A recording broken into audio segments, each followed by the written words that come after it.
Hey folk, thank you so much for joining. Rashid here. All right, from today, I'm starting a new series, and that is SystemVerilog or RTL design and verification. And goal is not only give you the theoretical aspects of it, but actually the goal really is to create a SystemVerilog model of this first version of the SoC I'm creating, which I call OSOG 1.0. Okay, so I think this series is going to be very useful for you, um, for both theoretical side and practical side. And overall, this cycle that I'm showing you over here, this is my bigger vision of this open source course content, where I will start with an open source architecture and I will explain, or I should say, where my vision was to start with an open source architecture. And I've already created these three series. In the first one, I explained the architecture in detail. The second one, we created a block diagram of the hardware, of the different components of this. And in the third series, my focus was to create a Python model of the hardware and validate that Python model in Python. So in that way, I verified uh, every instruction within those 37 basic instructions. This was not a testing based on random stimulus generation, but still each instruction was tested so that this entire system that we build here actually works. So I found different problems, different issues.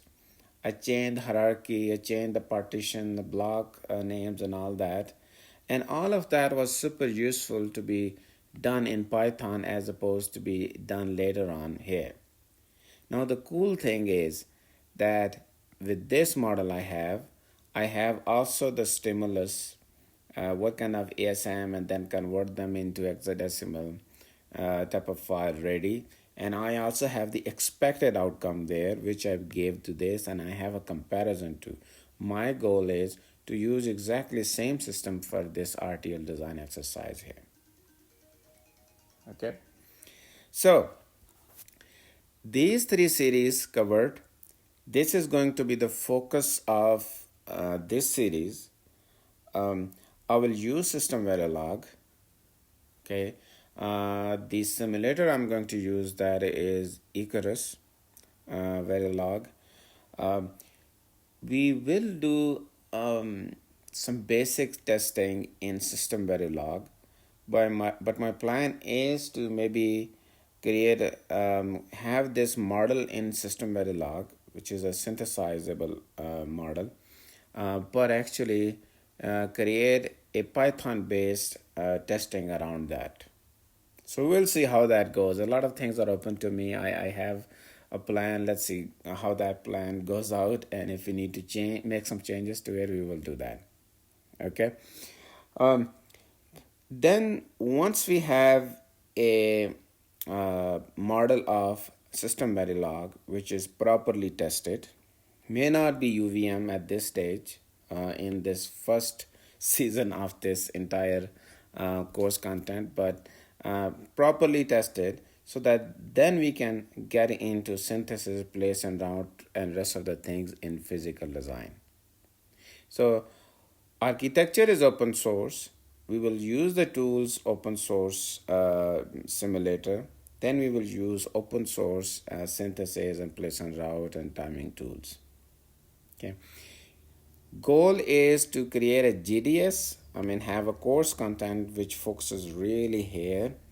But I do have plans to tape out, send that GDS file to a fab on an older technology, and then actually verify that and try to put that into working condition, so that it completes everything and students are able to see everything in this overall cycle, right? So not only the technical parts, but in my plan, I also have once I cover the technical part, but it's also important that you guys work in the industry. Then some other things which I listed here, if not more that as important as the technical focus of this. Okay, pure technical without worrying about this will take you to a certain point, but going beyond that might not be easy. And even to that certain point, you might damage your relationships and all that. Okay, so the work ethics, teamwork, professionalism, how you communicate your status, how you communicate a problem, um, your analysis and all that, those are super important things that will be useful for you in the integrated circuit design career. And I would like to give you some tips from my experience. Okay, so that's really what that is. Anyway, our focus first is the technical part, and this is the focus of this series. What else? All right. So if you have been following me in the architecture and microarchitecture, you should be well familiar with this picture. Okay. So this is really the microarchitecture diagram we created. And then I also created a block diagram of it because we created different modules. So we have a top level where all these things are instantiated. Each of them is a function. Now, in case of memory elements like PC, instruction memory, data memory, register file, these were classes, and everything else in Python was function. But the way I named each of these was that you have 14 modules instantiated at the top level of this OSOC 1. Okay, so only two hierarchies I have. At the top, you have instantiated 14, and that's it.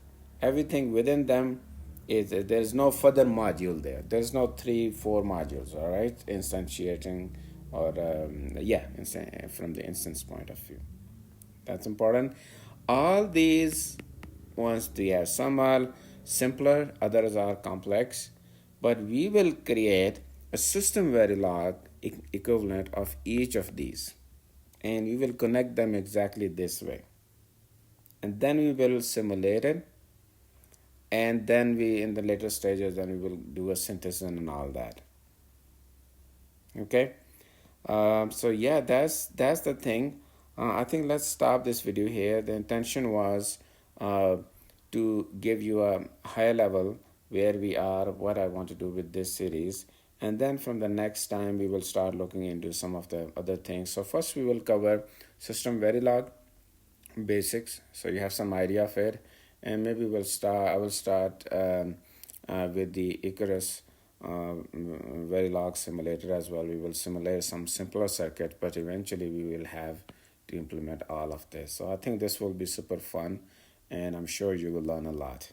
All right, that's it for now. I'll see you next time.